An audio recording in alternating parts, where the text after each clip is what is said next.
लोग हो इतना जोर से लोग बोलत हूँ तो आवाज सुनाती हो। इस धूप में बैठे हुए हैं। आज बहन सुश्री मायावती जी को आप 5वीं बार उत्तर प्रदेश का चीफ मिनिस्टर बनाने जा रहे हैं।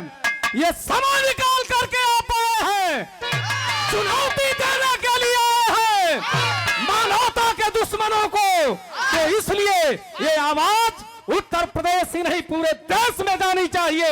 आप नारा लगाएंगे, बहन सुश्री मायावती जी जिंदाबाद, तुम संघर्ष करो। आप तनी गावे खातिन के रवानी तन से मिथिलेश बाबू बजा के आओ।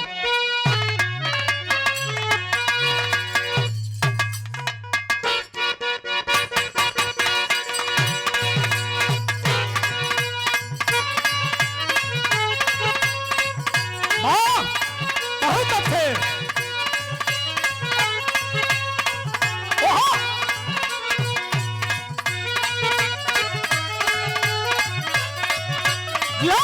क्या बात है।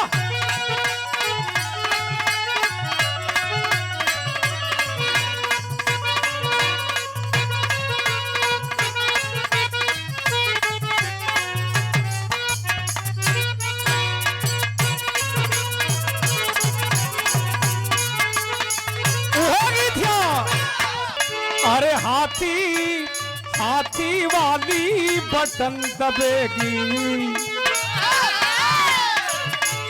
कौन बटन?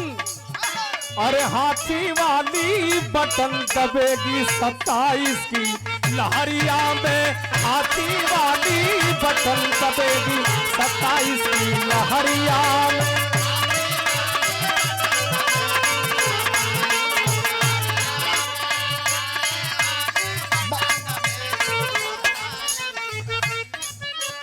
फतह करेगी बीएसपी, अरे फतह करेगी बीएसपी यही यूपी वाली समरिया में।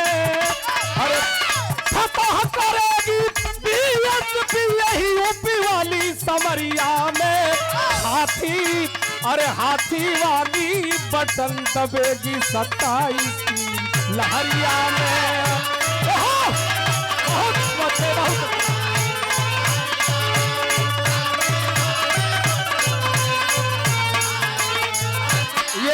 इसलिए कहना है, क्या कहना है? सर्व समाज अब की लिहल बाटे ठानी।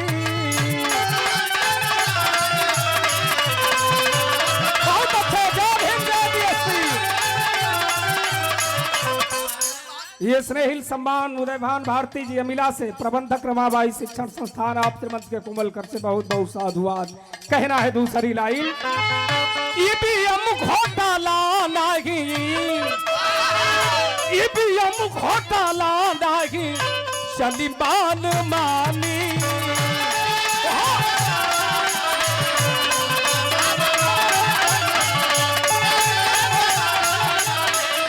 सदस्य जिला पंचायत जितेंद्र कुमार गोयल जी आपके तरफ से स्नेहिल सम्मान बहुत बहुत साधुवाद।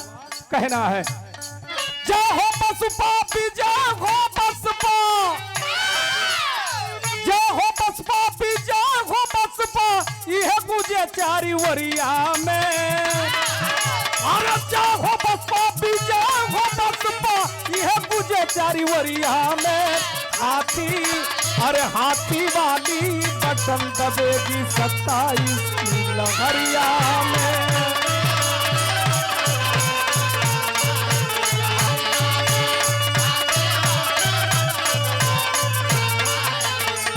ये स्नेहिल सम्मान एडवोकेट प्रभात जी तहसील घोसी सेक्टर अध्यक्ष आप श्रीमंत के कोमल कर से स्नेहिल सम्मान बहुत बहुत साधुवाद। कहना है दूसरी लाइन में, 5वीं बार सीएम जब, 5वीं बार सीएम जब बहन जी बनी गए।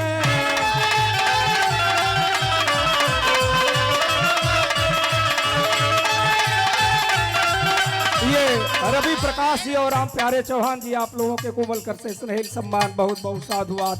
कहना है और क्या, गुंडा बदमाश तब, गुंडा बदमाश दिन उल्टा तब से गिनी गए।